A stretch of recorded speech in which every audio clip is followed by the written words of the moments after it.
Shalom, Boker Tov, Rabbi Eric Solomon. A gorgeous day here in Raleigh, North Carolina. More morning Torah. So this week's Parsha, the end of the book of Exodus, is Pekudei. Pekudei Mishkan. It deals with technically I think the translation is the appointments, but the word, it's like the kind of closing up of the Mishkan, which is our dwelling place, what we carry through the desert, and about who is appointed to be in charge of sacrifices and aspects of the service or the worship or prayer we did to God.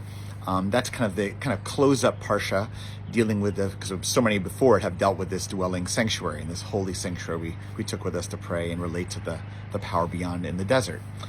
But the word I want to focus on is Pekudei. So it could have chosen any, translation or any word. But pakad, which is the Hebrew root, is such an interesting word. It has many different meanings. One of them, there's a whole parsha, a section talks about God pakad et Sarah, visited Sarah, and then she gave birth when she was barren.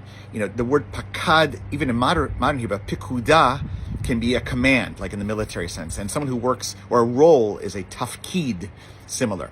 All this Hebrew stuff, it's interesting. If you look at a Hebrew dictionary or an ancient Tanakh dictionary, it will give you lots of definitions for pakad or pikudei. But the one I like the most is that pakad means, in the broadest sense, to pay attention. So it could mean to visit or to go, like God goes, but God pays attention. That's what pakad means. And like a command is also like to pay attention, like strict attention. So what's that about?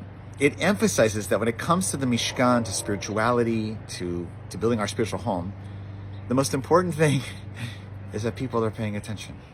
And in fact, the most important thing in life, in all our distractedness, I include myself here, is to pay attention to the right things and not the wrong things.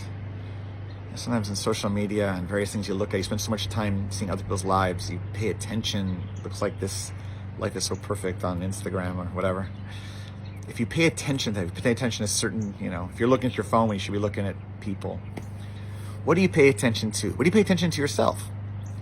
Do you pay attention to only the negatives? Or do you pay attention to some of the positives? Do you pay attention to people who are around you? Do you give them your attention? It is the most sacred thing, to have the attention of others, to give it to others.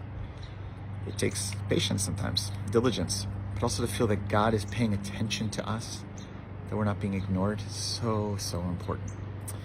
So this Shabbat, I invite us to think carefully about, what are we paying attention to? Is it feeding us positively? And how, to have a kind of openness that God is paying attention to us and our deepest needs. Shabbat Shalom.